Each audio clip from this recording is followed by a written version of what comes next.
To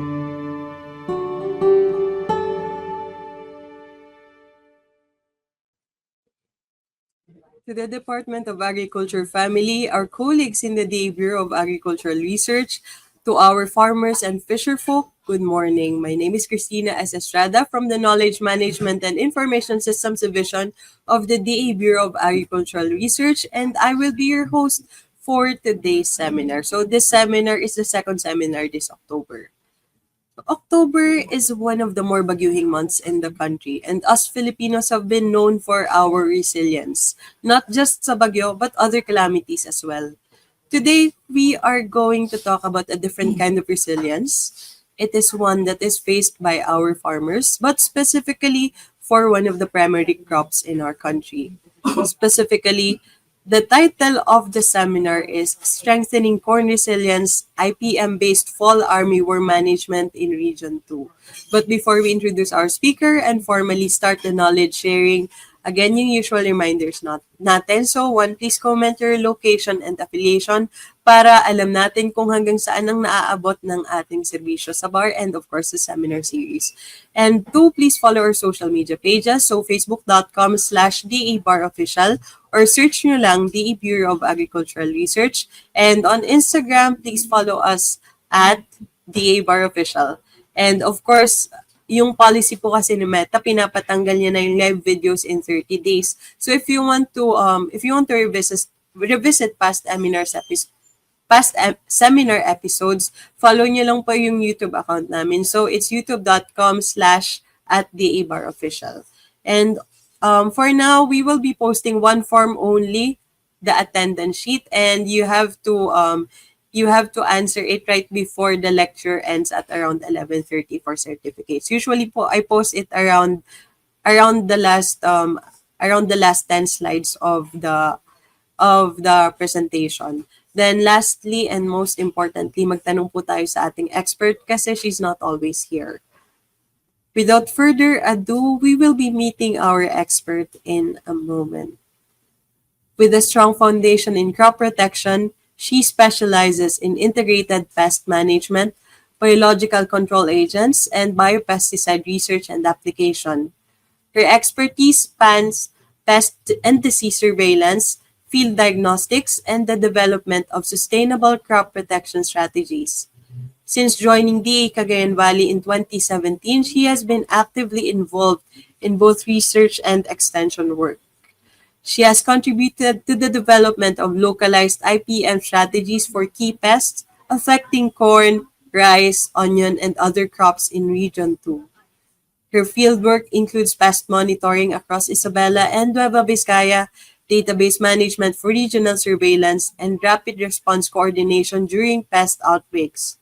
She also plays a vital role in farmer education, delivering large-scale training through farmer field schools and developing digital tools for real-time pest alerts. Her contribution to crafting suitable pest advisories as early warnings help reduce the possibility of pest outbreaks in the region. Through her dedication, she continues to bridge science and practice to promote resilient and sustainable agriculture in the region. Let's warmly welcome Ms. Irene M. Estrella, Science Research Specialist 2 at the DA Cagayan Valley Integrated Laboratory Division, Regional Crop Protection Center. Good morning, Ma'am Irene. Hello po, good morning sa ating lahat. Good morning, Ma'am. So, bibigay ko na po sa iyo ang ating floor for the discussion. Thank you. Okay po. Ayan, good morning po and once again, gusto ko pong ipakilala sa inyo. Ako po si Irene Estrella ng DARFO2 from the Regional Crop Protection Center Integrated Laboratory Division.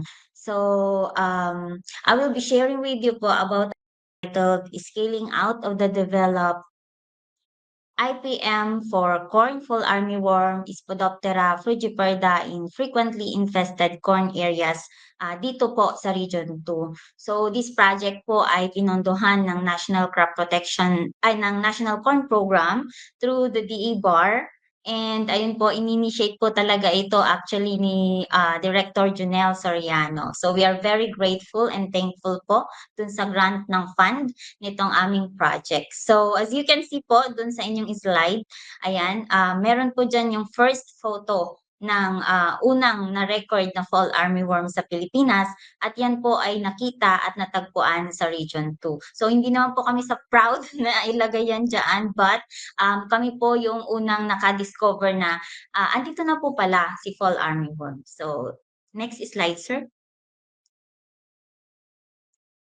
So ayan po, ano nga ba yung importance ng corn production sa atin? So to start po yung ating sharing ng project yan, importante po na pagtuunan ng pansin yung corn. Kasi globally, madaming purpose ang corn. Alam naman po natin, ito ay pagkain, ginagawang feed, yung iba para sa mga industrial products.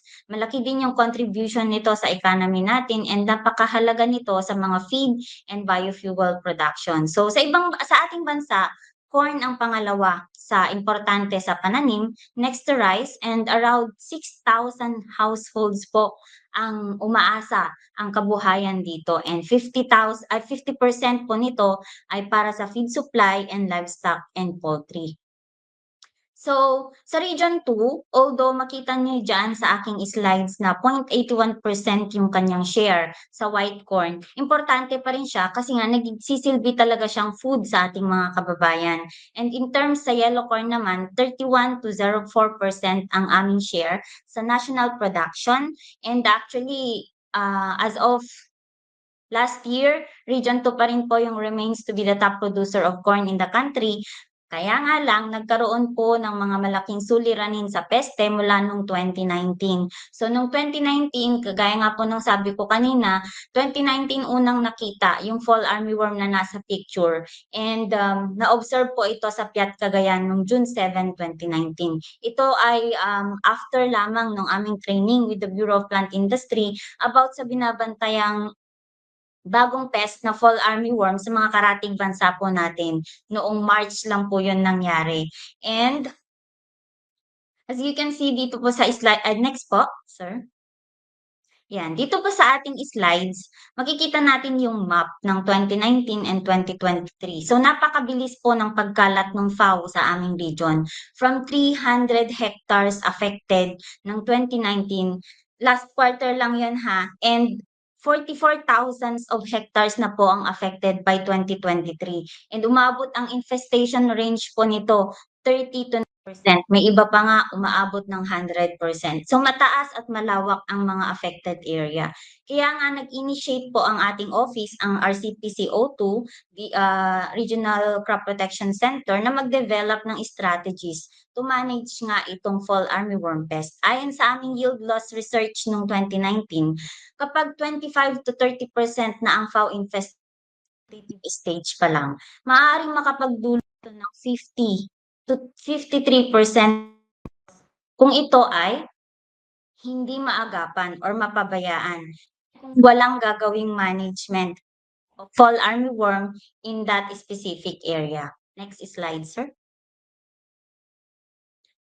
So we conducted a survey para malaman namin ang mga practices ng mga corn growers sa pagmamanage ng fall armyworm. So based po ito sa nakuhang data, i-click mo sir. Umabot hanggang 4 na beses. Ay wala yung ano niya sir. Share po ba yan sir? Sorry po. Ayan, okay po. Umabot ng 4 beses pag-spray ng insecticides ng mga farmers na nakausap natin. Pero since majority of them ay nag-spray kapag 16 to 20 DAP, late na yung management kaya need nila ng follow-up and more application of insecticides. Kagaya nga po nung nakikita niyo dyan sa picture, dun sa characteristic na nakatago sila sa pinakailalim ng whirl ng mais.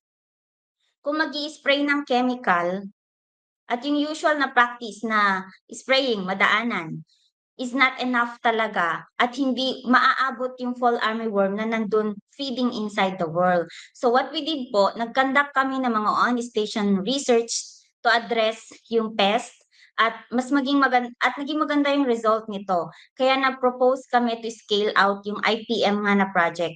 So this technology now promotes the importance of early detection and monitoring. These are crucial factors po para ma-manage natin ng tama at timely yung fall armyworm. Next, sir.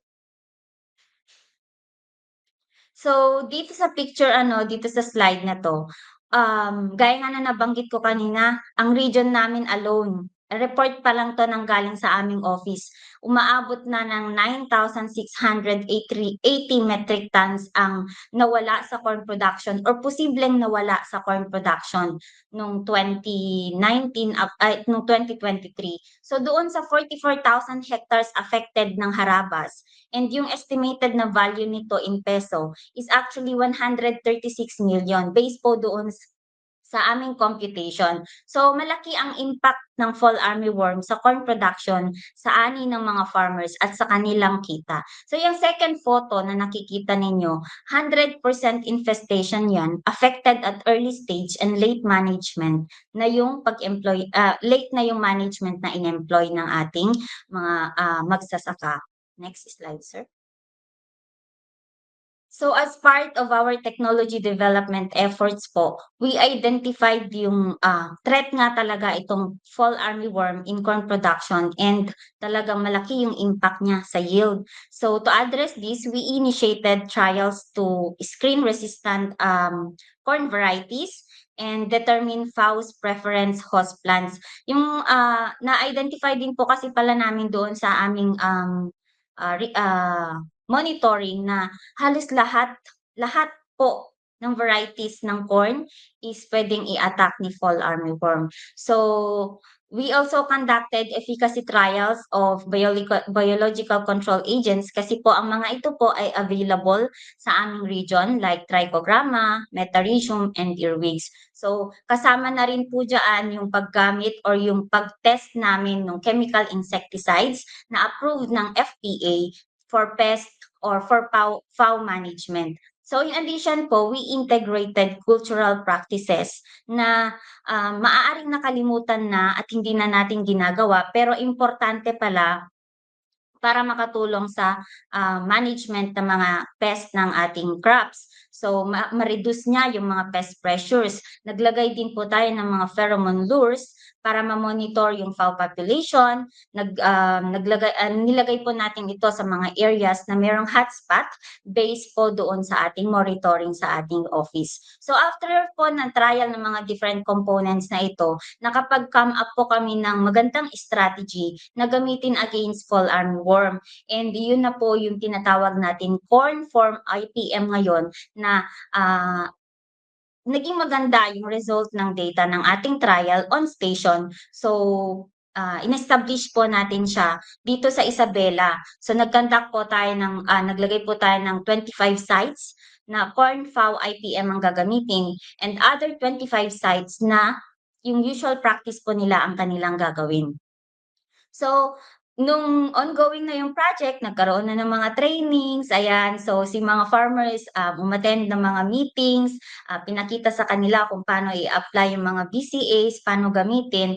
After yung wet season po, yung 25 po na ating usual practice nila or yung farmers practice ang gamit nila, ay nag-insist na gusto nilang i-adapt yung technology sa dry season na. Kasi napansin nila yung difference. So, ayaw na daw nilang farmers practice kasi nakita nga nila na effective yung mga strategies na inilagay natin doon sa sites ng mga corn IPM. So, naging 50 corn farmer cooperators na yung ating IPM during the dry season. So, 100% na yung adoption rate doon sa 50 farmers na ating kasama sa project. So, next slide, sir. So, etong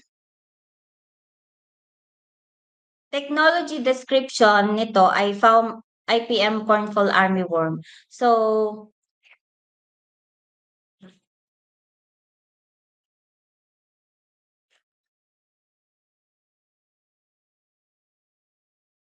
The project promotes the developed integrated pest management on the management of corn fall armyworm in Region 2, which is sustainable nga po, and yung technology really promotes the early detection and timely management ng application. Kasama na po dyan yung mga cultural practices. So yung utilization ng mga available BCA agents kung meron sa ating mga area, and yung right timing of insecticide application, importante po yun para ma-reduce natin yung damage. So we developed the IPM para din ma-reduce yung risk ng resistance development ng FAO sa mga chemical insecticides. So next, sir.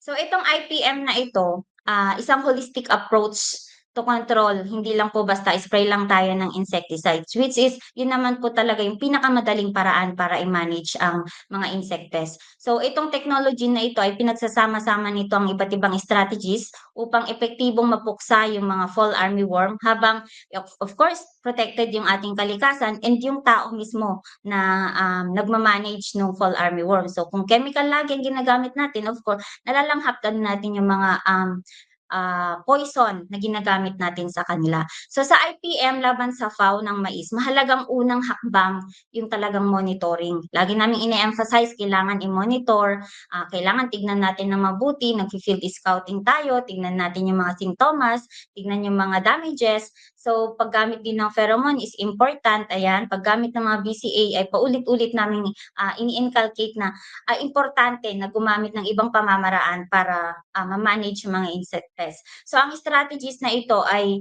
pwede namang baguhin, maaaring iakma ito sa result ng monitoring. Kailangan talaga laging result ng monitoring yung basis kung paano natin i-apply yung mga IPM na ito. So next, sir.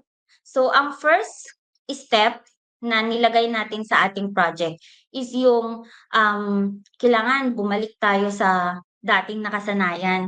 Mag-prepare tayo ng lupa natin ng maayos.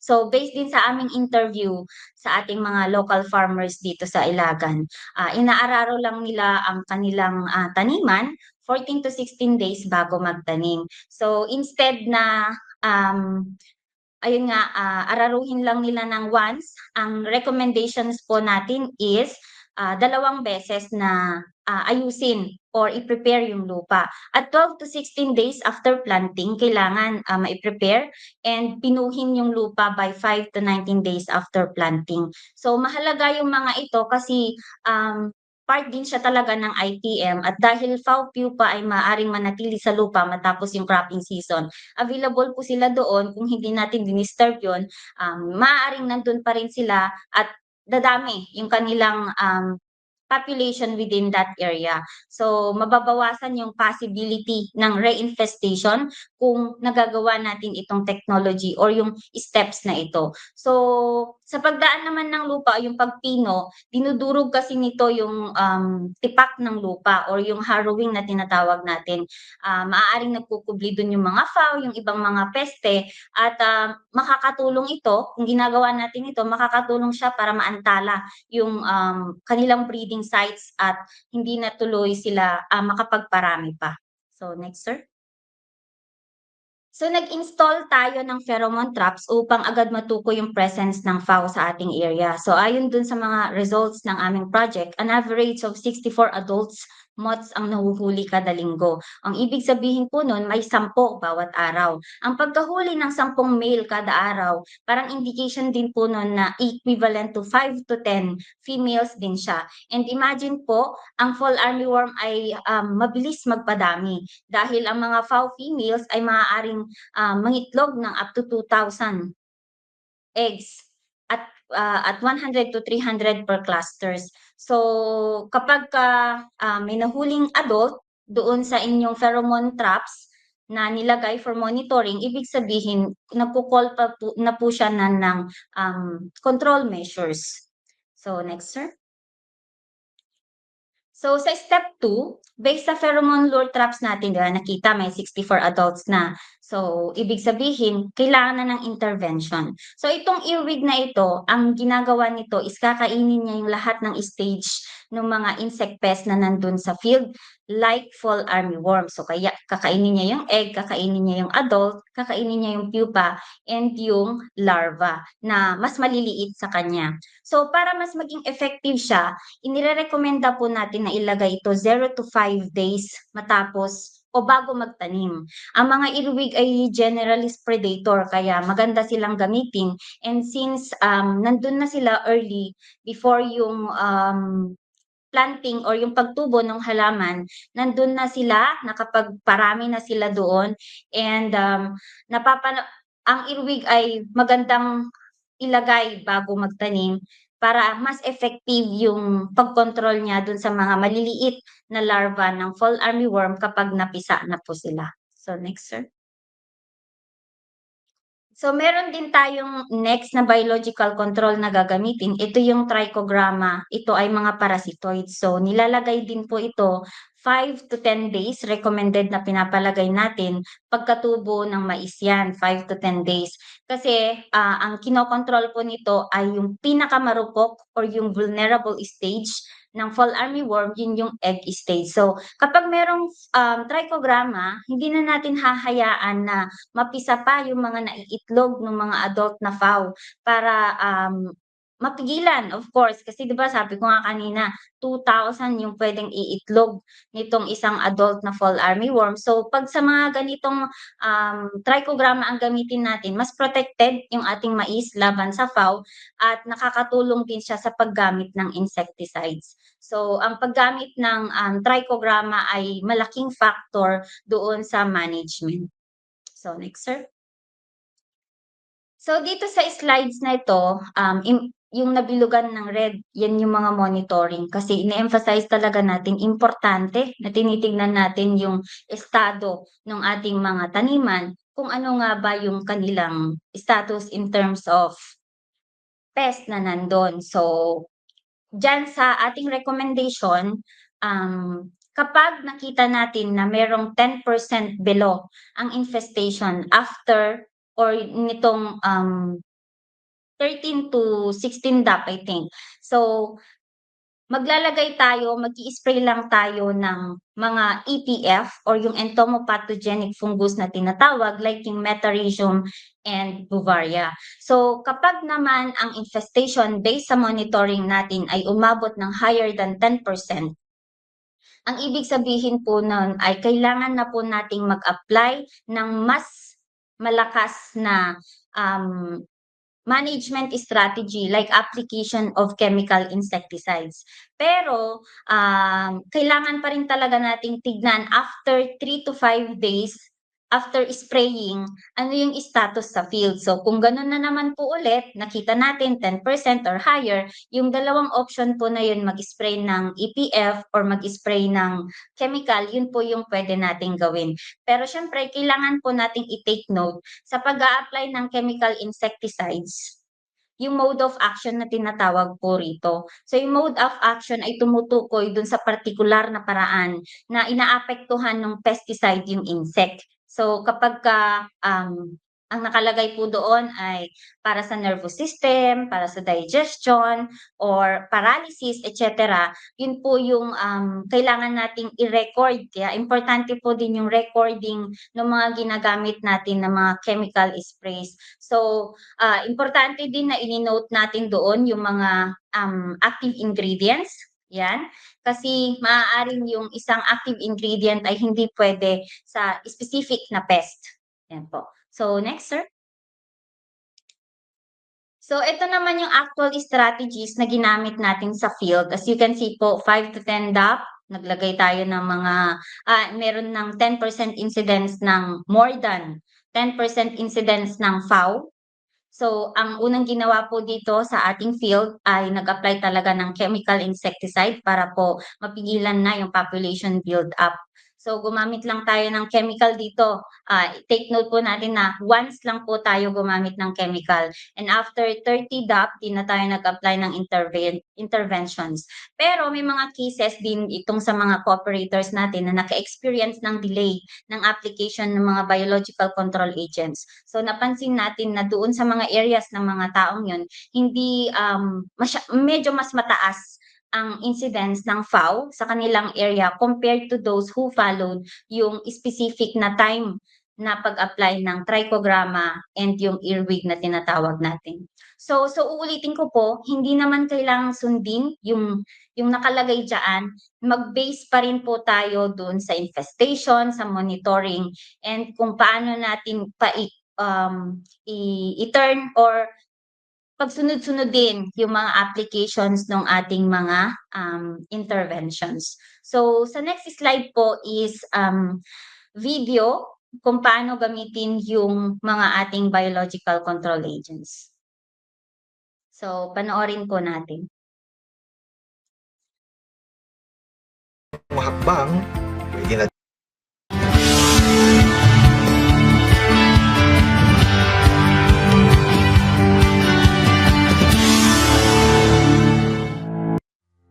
paano ang tamang paggamit ng biological control agent sa pamamahala ng fall armyworm. Earwig. Ang earwig ay isang predatory insect na kung saan kumakain ito sa kahit anong yugto ng mga pesteng insekto. Ang tamang paglalagay ng earwig sa ating mga maisan ay una, magbilang ng 5 hakbang papasok sa taniman at 8 hakbang pataas. Sa ika-17 hakbang, pwede na tayong maglagay ng ating earwig. Para sa mga pesteng fall armyworm ng mais, rekomendadong i-apply ang earwig mula pagkatanim hanggang 5 araw pagkatapos itanim. Trichogramma. Ang trichogramma ay isang egg parasitoid na kung saan naaapektuhan nito ang itlog ng mga pesteng insekto. Sa paglalagay nito, siguraduhing nakatiklop ang trichocards para maprotektahan ng mga ito sa init at ulan.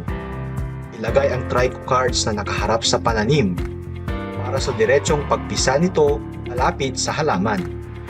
Sa paglalagay ng trichogramma sa ating maisan, magbilang ng 5 hakbang papasok sa taniman at 8 hakbang pataas. Sa ika-17 hakbang, pwede na tayong maglagay ng trichogramma.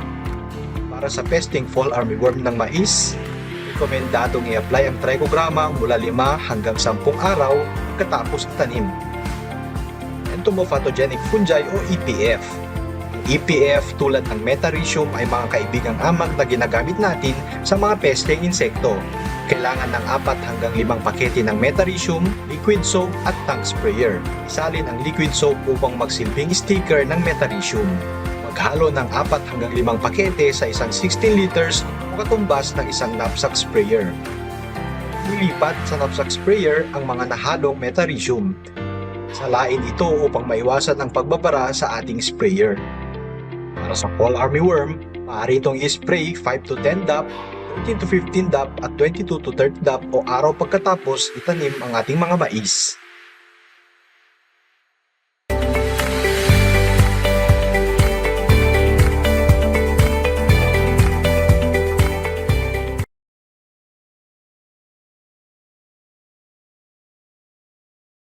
Lastly, sa ating step, yung plowing under yung stubbles after harvest. So, napaka-importante po nito na araruhin kaagad yung lupa para ibaon yung mga natitirang mga tanim tulad ng mga tangkay at kahit na ano pa, damo na nandun pagkatapos anihin ang mais. Gawin ito kaagad pagkatapos ng harvest. We recommend this kasi sa lahat ng insekto, very effective po ito. So, maganda siya sa pest control kasi napuputol niya yung life cycle at nababawasan niya yung possibility ng infestation sa susunod na cropping season. Or mabawasan man lang yung presence ng mga pest doon sa inyong area. So, next slide, sir.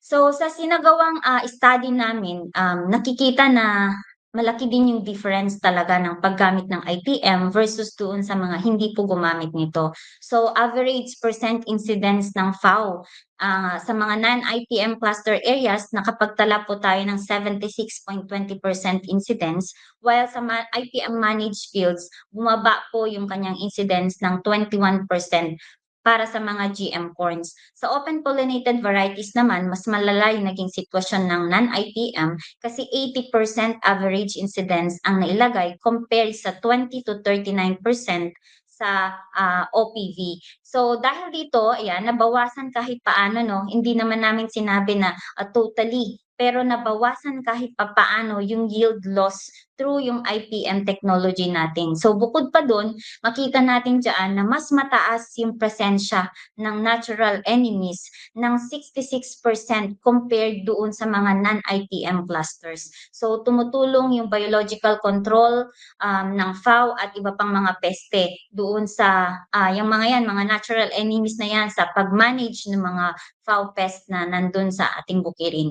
So in all, naitala ang 47.72% reduction sa FAO incidence sa GM corn at 30.27% naman sa OPV corn. So kumpara sa mga walang IPM. So pinapakita lang ng ating result na magandang ang i-adapt itong IPM na ito and it's effective kapag na-follow ng maayos yung technology. So magandang nakakatulong ito and of course maganda pa siya na para sa kalusugan ng ating mga farmers and of course pangangalaga sa kapaligiran. So next, sir.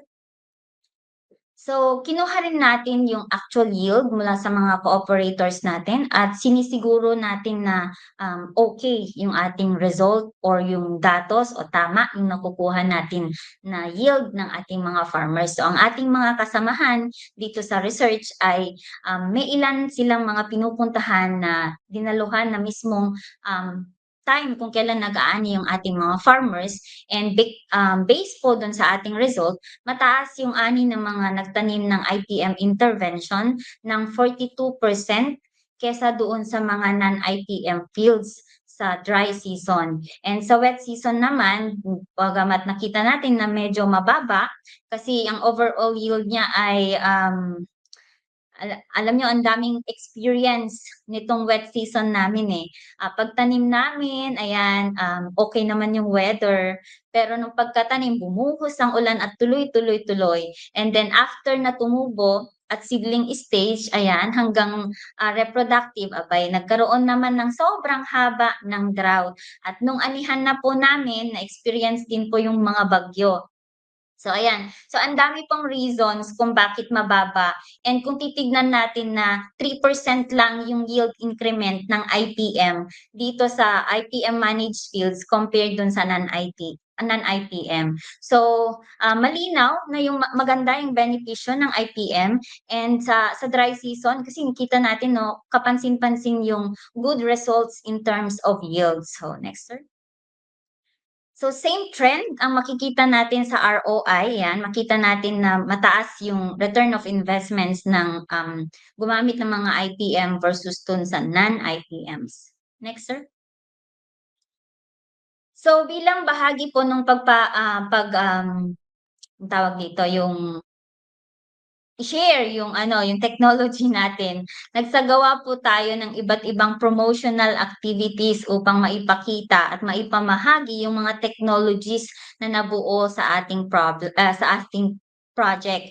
So in all, nakapag-capacitate tayo ng 188 corn farmers and marami din tayong naging adapters dito, kabilang yung mga magsasaka ng mga kapitbarangay ng ating pilot sites. So nagsagawa rin tayo ng 2 field days kung saan actual na ipinakita natin sa ating mga farmers yung technology na na-develop, kabilang na yung mga strategies na ginagamit natin against fall armyworm and naipakita din natin sa mga magsasaka ano nga ba yung actual effect nito and benefits nito sa kanilang mga taniman. So bukod po dun sa mga field activities, ibinahagi rin natin yung mga yung ating project through radio programs sa iba't ibang social media platforms and para at least ma-share natin or mapalawak yung information about sa corn IPM and yung project din na ito ay na-present natin sa in-house review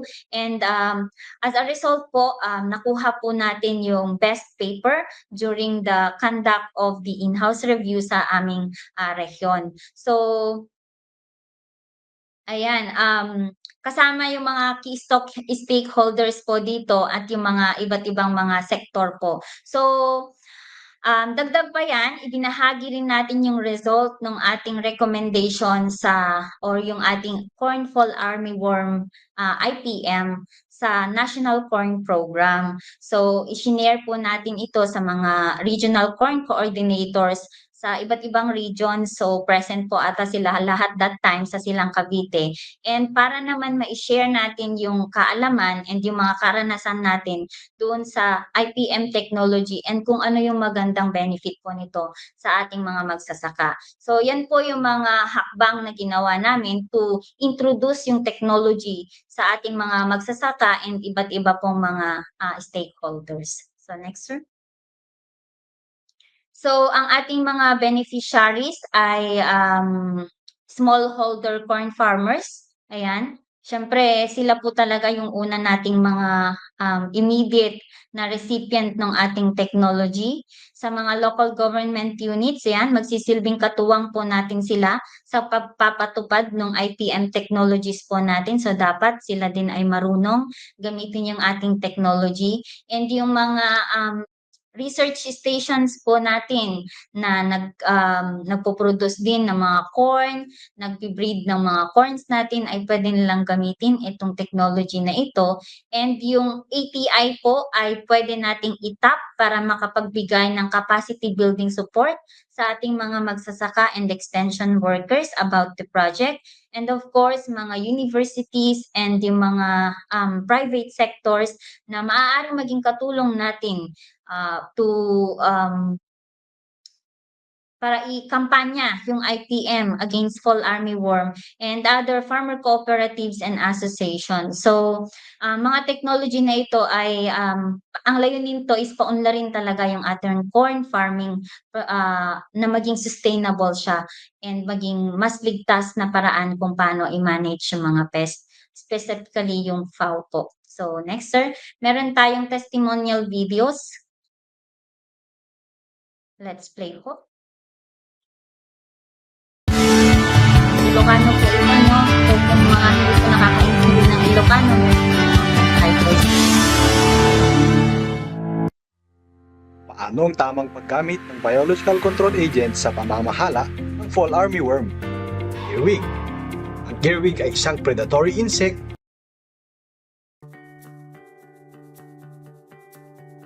Sa 20 years na mahigit akong nagsasaka ng mais, marami akong naengkwentrong problema sa aming maisan, partikular na ang arabas. At doon lamang kami dumidepende sa mga kemikal. Yun ang aming mabilisang paraan para pagsugpo sa mga arabas na uwod. Ang paggamit ng IPM, ito ang tamang pamamaraan sa pamamahala ng peste sa ating maisan. Isa pa, nababawasan ang aming gastos sa pagbili ng mamahaling gamot. Dahil ito po ay subok ko na, gusto ko pong i-share sa inyo. Kung sa mga hindi pa nalalaman, pwede kayong magtanong sa akin o pwede rin kayong mag-informa sa ating pinakamalapit na agriculture office. At hanggang doon na lang po. Maraming salamat po sa inyong lahat. Halos linawas kami nga ag-spray tapno lang mapaksyat digiti guess iti kamamaisan mi. Di nakamula kami ket addan iti earwig nga inwaras kadigiti kamaisan mi. Ket isaan met unay nga nagigess. Tapos iti addan iti 1 week ket nagikabil kami iti trigograma. Ket dakkel atulong isu nga saan kami nga nakausar iti insecticide. Dakkel iti nagdumaan iti farmers practice ken iti IPM ta menos iti gastos iti insecticide menos ti tandan ken kastamet iti salon at mi.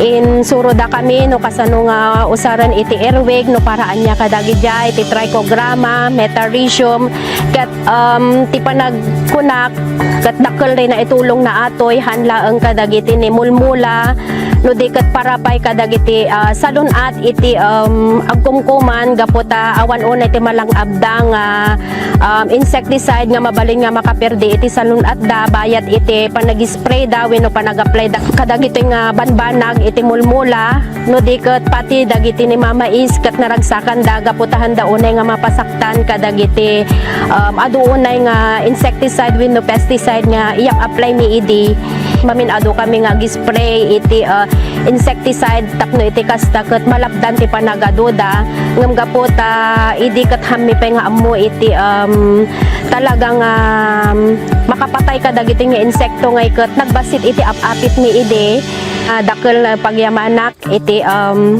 Department of Agriculture. Si kami iti maysa kadagiti ni napagasatan nga sinuruan da tapno iti kasta ket mas mapalagan iti trabaho ken mas mapadakkel iti apit mi makatulong naitulong dagiti insursuro da nga biological control agent. Dakkel nga pagyamanak kasabot kina Apo Diyos iti panang-guide na kada kayo nga umay iti barangay mi. Thank you so much.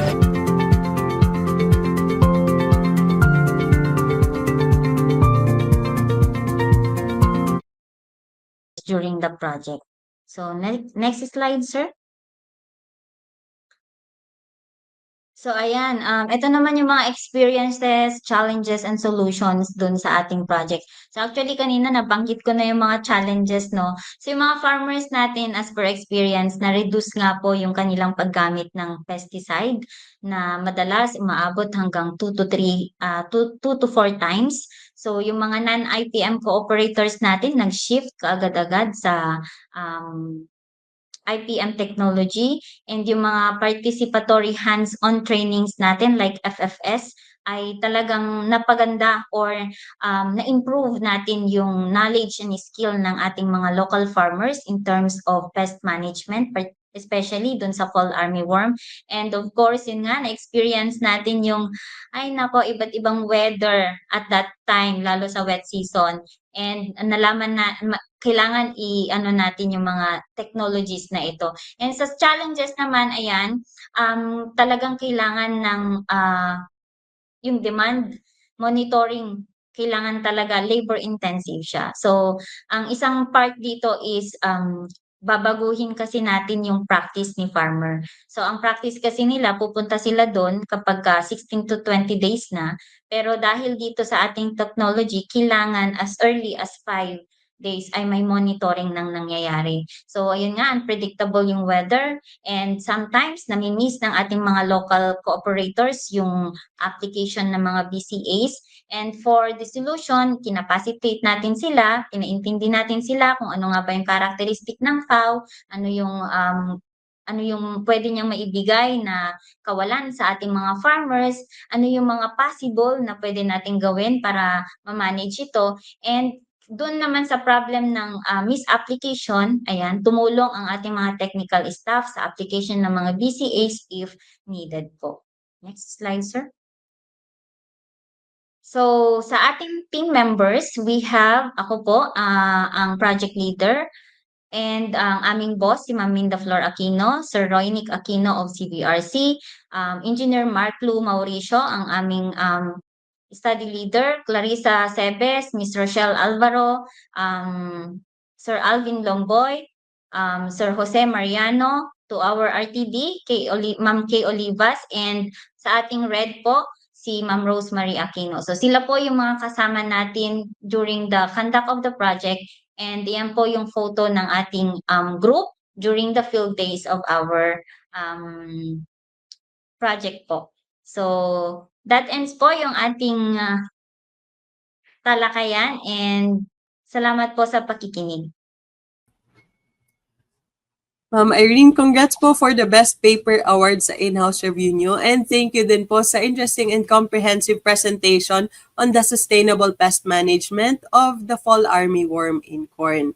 Before we proceed to our Q&A, tingnan po natin kung anong itsura ng demographics natin sa registration natin. Okay. So madami pong nag-register. And 57% are female. Then 50% are from the 20 to 25-year-old range.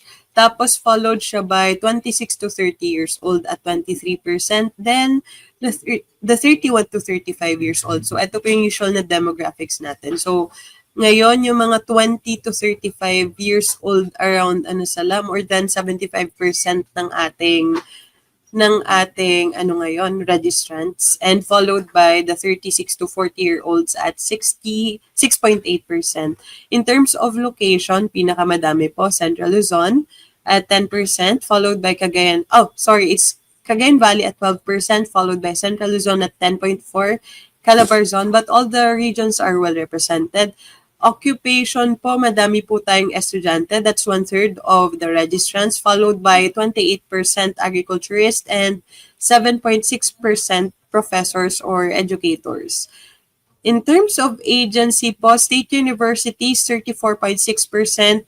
Tapos, ang sunod ay non-affiliated. So, yung next po nating affiliations are from the DA family, followed by the LGUs. Ayan. So, madaming interested from the LGUs and the private sector. Kasi ito po talaga very important siyang ma-localize yung implementation. And of course, we have members of the indigenous cultural communities or indigenous peoples.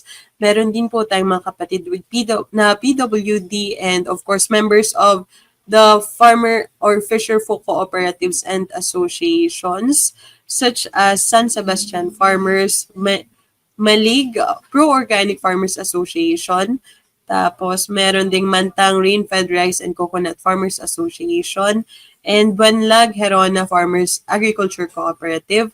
Meron din po tayong mga kababaihan sa Rural Improvement Club, such as 4-H Mga Tarem and RIC Luna Apayao. So, yun. And okay, we are mag-Q&A na po tayo. We are again encouraging everyone to ask questions kay Ma'am Irene kasi hindi siya laging andito. Ayan. So, okay, dumagdag na po ata ang... Ay ma'am, first of all, before I forget, may mga humihingi po pala ng presentations. No? Kung Okay pwede po. daw po magkaroon ng copy. How do they access it po kaya how do we facilitate their access po kaya? Paano po ba? Pwede nating i-email sa kanila, sa mga interested. Okay. So, or pwede naman po sigurong na lang natin. Magawa ka na lang po siguro, ma'am, ng, i-upload mo na lang siya sa Drive, tapos make it public, tapos i-comment ko na lang po sa ating comment section. Yes po. Better po, ma'am. Thank you. So, eto po, this is a question from Miss Ruby Labinghisa. So, are there established community-based BCAs for corn in Isabela and Cagayan? Okay. Yes, ma'am. Actually, sa Isabela, kami po dito sa RCPC ay nagpo-produce, mass production po talaga kami. And sa Cagayan naman, meron po tayong SCRC, merong NSES na nagpo-produce po ng mga other BCAs po natin. So, available po siya. Although, baka tanungin, sapat ba yung ating BCAs? So, aaminin po namin, no, sa luwang po ng corn areas dito sa Isabela, hindi po kakayanin. So, part po yon ng aming way forward, yung mag-establish ng mga village level and i-coordinate sa mga LGUs na mag-start na sila to produce yung ating mga biological control agents. Okay, so it's very good to know po na may mga LGUs na interested talaga, and we have to encourage more LGUs to join the program or the project. So, eto po ma'am from Miss Josephine Garcia. So, yun, Trichogama had been mentioned as part of the IPM for Army Worm Control. Paano daw po nila ma-avail yung Trico sa Calamba, Laguna? Yes, ma'am. Actually, dati kasi ang office ng RCPC 4A is saan ba? Nasa Laguna. Nasa Calamba ba or Los Baños? So, lumipat po kasi sila sa Lipa, ma'am. So, I think nasa Lipa po yung kanilang... Tama ba yung address ko? Hindi ko alam. Basta somewhere in Batangas po, yung office ng RCPC 4A po. So, pwede po kayong mag-ask sa kanila kung paano po kayo maka-avail kasi sila po yung pinakamalapit sa inyo. And if naman po, pumupunta kayo ng Metro Manila, Bureau of Plant Industry is also producing po. Sa kanila po nanggagaling yung mga stocks na pinaparami po namin sa mga respective RCPC offices. Thank you, ma'am. So, according to Ma'am Irene, please coordinate with your local regional RCPC or you can coordinate with PPI for this. Ayun, may nag-clarify po na sa lipa daw po yung RCPC. Ako. Tapos, ito po, this is from Sir Mark Angelo Tabios. So, good morning daw po. Ano po ang ratio per area ang kakailanganin na earwigs at trichogamma na dapat ilagay? Opo. So, sa amin po dito, yung aming nilalagay po talaga, ang ratio po is 2 boxes of earwig per hectare ang ilalagay po ninyo. And 50 tricho cards of trichogramma ang ia-apply po ninyo per hectare. So, 2 boxes and 50 cards of Tricho trichogamma. cards, yes po. Thank you, ma'am. Ito po, ma'am, parang, this is part of my curiosity earlier. Kasi I have a question, basically. So, back in slide 15, you mentioned po na parang may time na gumamit kayo ng chemical pesticide. So, ano po yung reason nyo why you use chemical pesticide? And in what instances would you recommend to use pesticides over IPM? Yes po. Kasi actually si chemical naman is part siya ng IPM strategy. So, ang ano lang talaga niya is kailan ko ba siya tamang ilagay. So, based po kasi doon sa monitoring natin, kaya natin laging sinasabi, importante na mag-conduct ng field scouting, importante na tignan natin yung record kung anong mga insect pest ang nandun, kasi magbe-base po tayo doon kung ang gagamitin ko ba ay biocon or gagamit ba ako ng chemical. So kapag po lower than 10% or below 10% yung infestation ng fall armyworm sa field, you can use po yung mga BCAs po natin to manage them.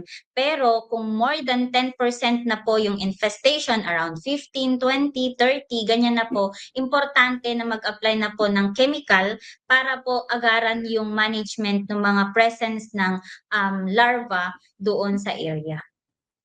So, ano po pala, pag 10%, above 10%, mataas na po pala yan. Yes So, po. mas immediate na yung need. But then, we would still prefer IPM as much as possible kasi mas sustainable siya for the environment and everyone. Ito po from Sir Demetrio Ramos, ano daw po yung chemical ingredients na gamit niyo? Or maybe the pesticides that you use?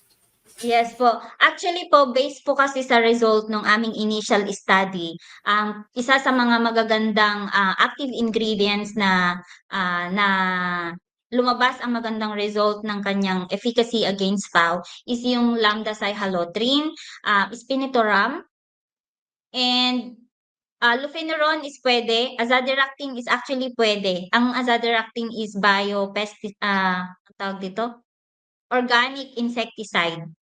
Yun po, yung mga yon. So, dapat lagi rin nating ilagay or i-record kung ano yung mga dati na nating nagamit. So, kung gumamit ka ngayon ng, say for example, chlorantraniliprol po pala yung isa pa. Chlorantraniliprol, next na application mo, next cropping season should be lufenuron or azadirachtin. Ganun. So, mag-change po tayo ng Okay, so please take note of the chemicals na minention ni ma'am. Ito po from Miss Janet Balungkas. May I ask po kung anong species ng trichogamma ang ginamit sa study?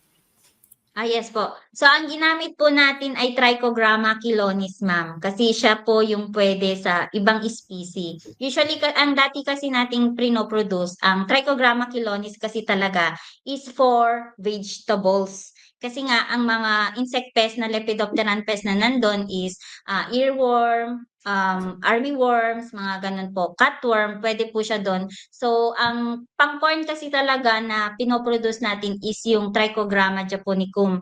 Pero ang target, evanescens. Sorry baka mamaya may mga kaalam talaga. Evanescens, na which is para sa corn borer talaga siya. So, kapag po fall armyworm at other lepidopteran pest po ang target natin, other than corn borer, ang gagamitin po natin ay Trichogramma chilonis. Okay, ma'am. Sige, di ko na po ita-try i-pronounce yan. Ito po from Sir Demetrio Ole. Oh, ayun. Paano po daw po yung combination of Clotiat? Hindi ko na po i-pronounce. So, kumusta daw po yung combination na yan? I think wala naman po kaming combination na nilagay sa aming, actually we discourage po yung cocktailing dun sa application ng chemicals sa ating fields. Okay. So, Meron po kasing mga chemicals na magkasama na talaga sila, pero if you plan po to cocktail it, so we discourage po. ayun, na bawal talaga. We discourage po talaga ang cocktailing kasi mas unpredictable yung mga, yung reactions. So, this one, ito po. Okay.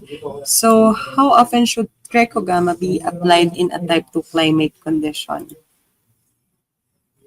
Actually, ang trichogramma, no,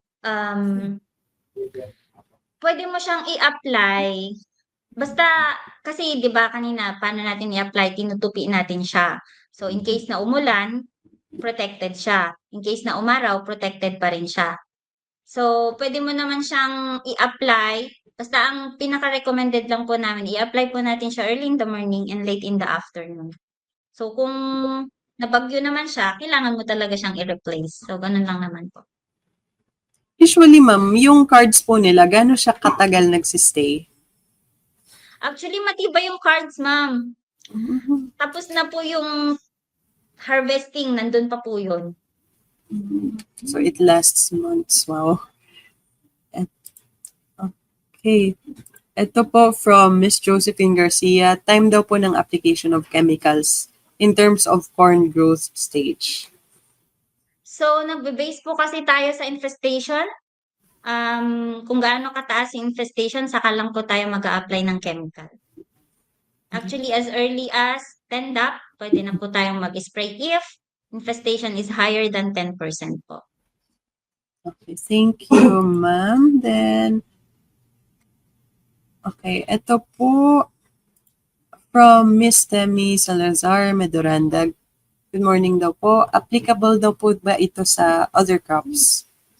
Yes po, actually ang mga BCAs po natin is across commodities po yan. So pwede po siya kahit fruit trees, vegetables, ayan. So kung particular na biocon ang ilalagay mo, lahat po sila pwede actually. Kaya lang sa species lang ng trichogramma, meron ka lang iba na gagamitin kapag corn, depende sa pest, meron din para sa rice. So meron pong ganun.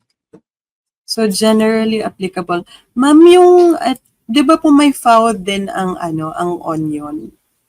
Yes po. Okay. And in case of onion po, ano po kayang difference ng, ng version ng IPM nila? Actually, ongoing yung aming research about that, kung kailan ba namin tamang ilagay at tinitingnan po namin kasi kung saan ba pumapasok itong mga onion armyworm during season nila. So, ongoing pa yung aming study, pero usually po, nire-recommend din talaga namin na maglagay na ng earwig at trichogramma as early as kaka-seedbed pa lang yung ating mga onions. Okay. Thank you, ma'am. Okay. So, hindi daw po ba maapektuhan ng pesticides na ilalagay yung mga earwigs? Actually, isa yan sa mga tinatanong talaga, no? Kasi, syempre, si earwig. Pero, ang kagandahan po kasi niya, nilalagay natin siya before planting. So, nakasettle na po sila and knowing po yung characteristic ng earwig, saan po ba sila nag-stay, is sa lupa naman po, under ng, pumapasok sila as high as this, dun sila sa loob. So, kung mag-i-spray na po tayo, siguro yung mga nasa labas maaapektuhan, pero majority of them po is safe naman. Okay. Thank you, ma'am. So this one is from Mr. J. Carlos Patunan. How should farmers rotate and combine cultural practices to reduce armyworm pressure? So, ayun po, parang po yung nilagay natin na step guide kung paano natin sila gamitin. Ayan. Actually, yung first, yung land prep, importante po yun.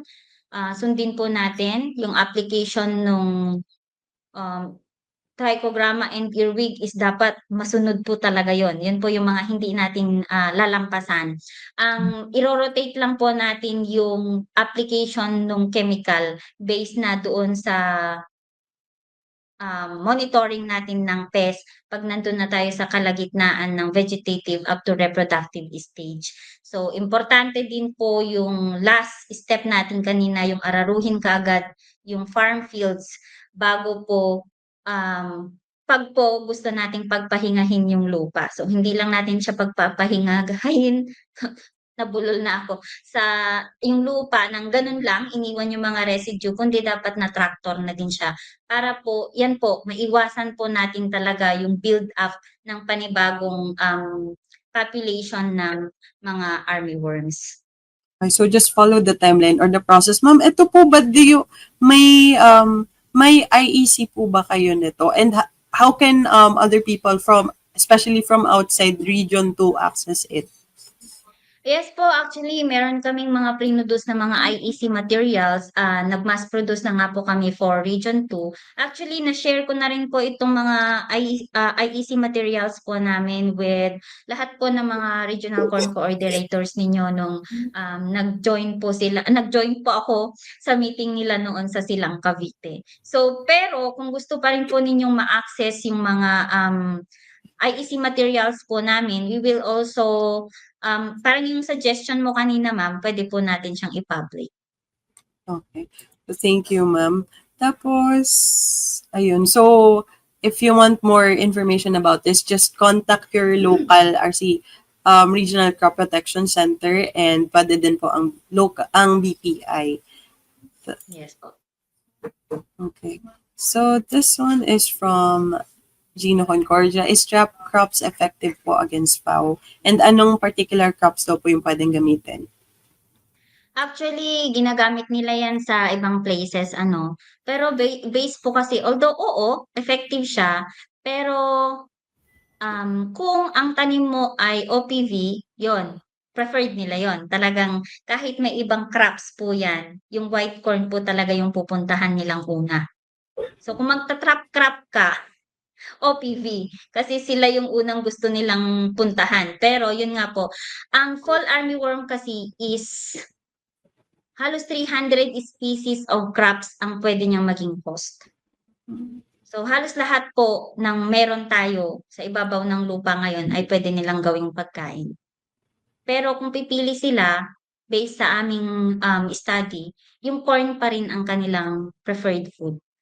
So far po, ma'am, Kung ilang trap. crops po, sorry po, ilang so far po, saan na-test yun na, I mean, in terms of preference ng fall armyworm na pagkain, ilang crops po yung na-check nyo sa studies nyo dito? Actually, sinama namin yung mga rice, nag-rice kami, meron kaming legumes na nilagay, pati damo sinali po namin sa study namin.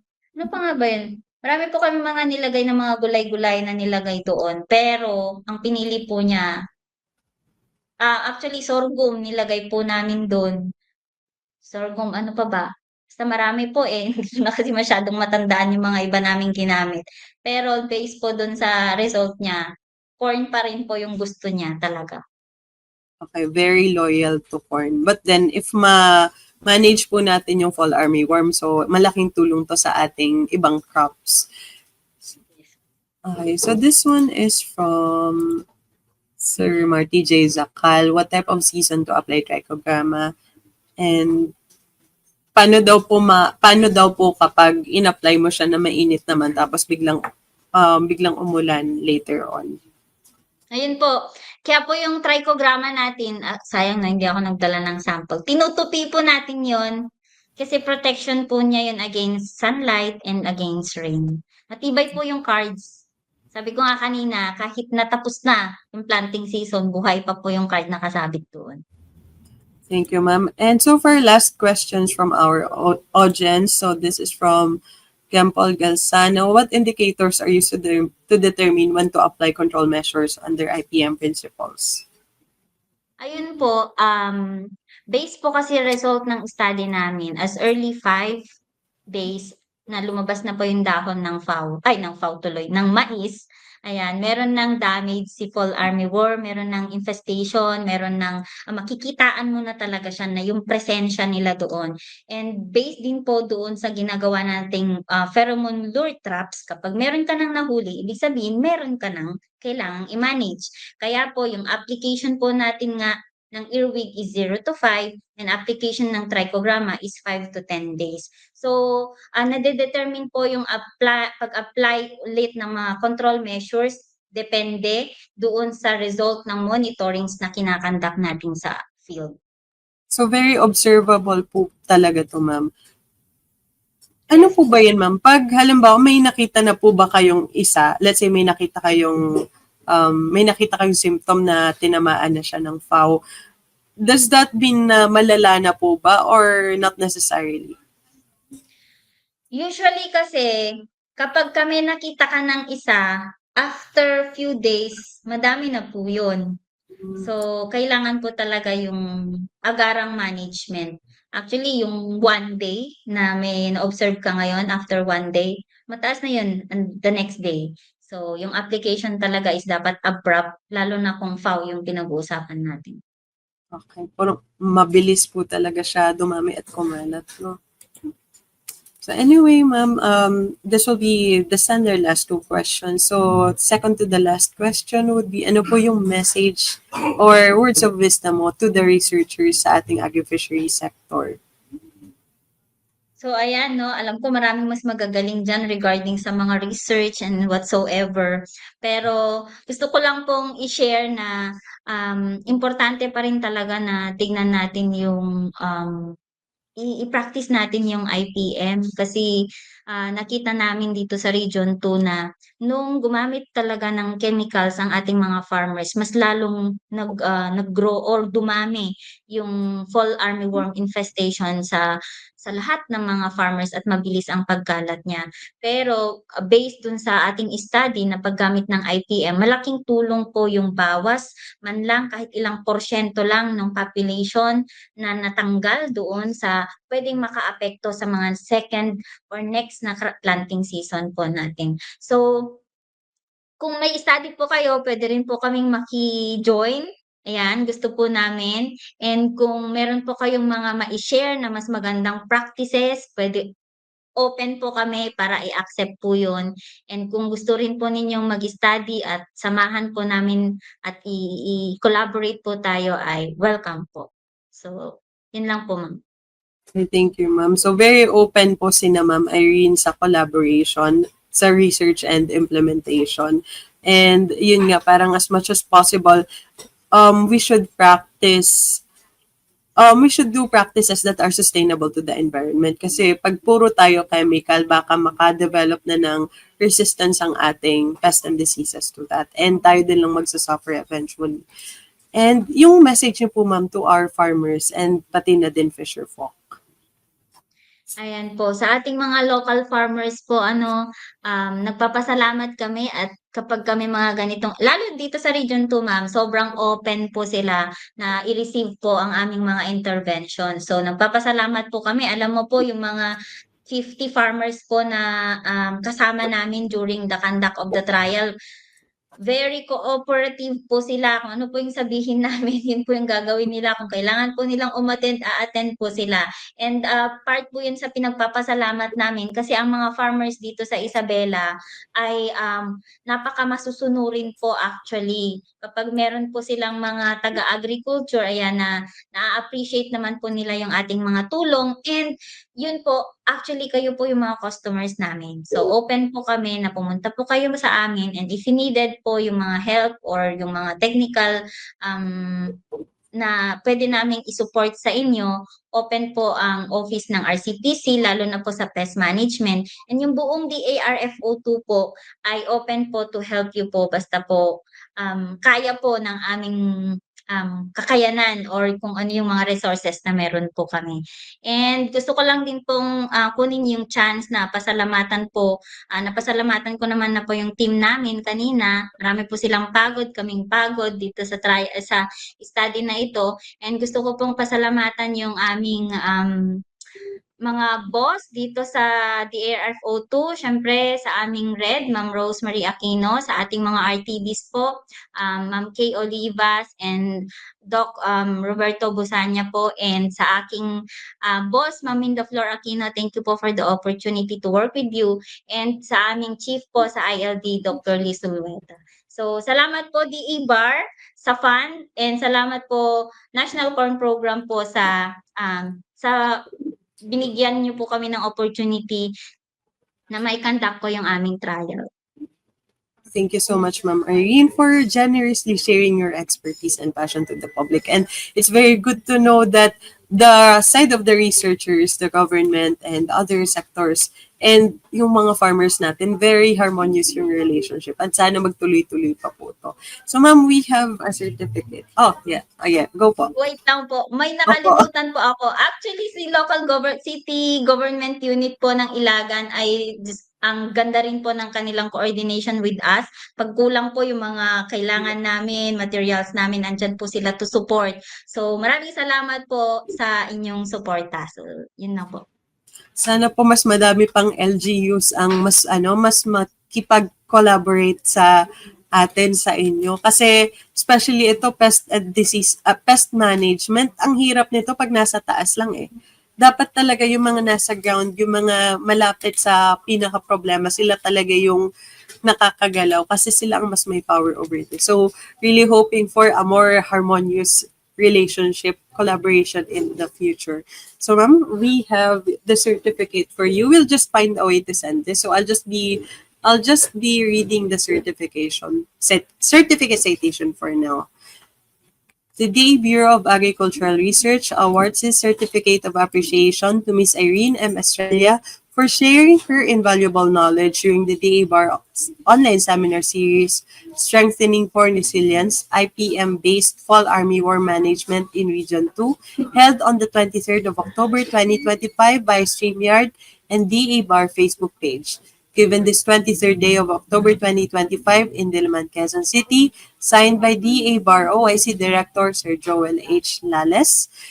This concludes our online seminar, Strengthening Corn Resilience, IPM-based Fall Army War Management in Region 2. Muli, maraming salamat po, Ma'am Irene, and we're looking forward to the adoption of the more sustainable IPM practices in the whole of Region 2 and beyond. And yun po, yung reminders po natin sa ating participants. So we appreciate na sobrang participative nyo po ngayon, but please find a way then to answer the attendance sheet. So we'll be extending it up until 11:45. So sagutan niyo po. If hindi po gumagana sa phone niyo or direct link, you can try to copy it. Then paste niyo na lang sa inyong browser or try niyo din po sa inyong laptops or PC. So we'll be extending it until 11:45. And if you have questions on the seminar, please follow the Facebook page of the Regional 2 Regional Crop Protection Center, or it's facebook.com/DARCPC02, or message DA Bar so that we can forward your questions to our to Ma'am Irene. And of course, follow our social media pages. It's facebook.com/DABarOfficial or DA Bureau of Agricultural Research on Facebook, or at DABarOfficial on IG. And if in case hindi nyo makuha, in case gusto nyo nang makuha yung parang copy nyo talaga or visuals on this, you may just follow the YouTube page of DA Bar kasi we'll be posting the seminar episode eventually din naman po. Again, we would like to thank Ms. Irene M. Estrella and sa ating viewers din po. Thank you po sa pag-participate. So palakpakan at pusuan po natin si Ma'am Irene sa sobrang dami niyang sinagot. And believe nga ako kasi hindi siya kumuha ng tubig to answer your questions. So anyway, dito po nagtatapos ang ating P-Online Seminar today. Ako po si Tin at isang mapagpalang umaga sa ating lahat. Kita-kita po tayo sa sunod na seminar at sa mga susunod pa.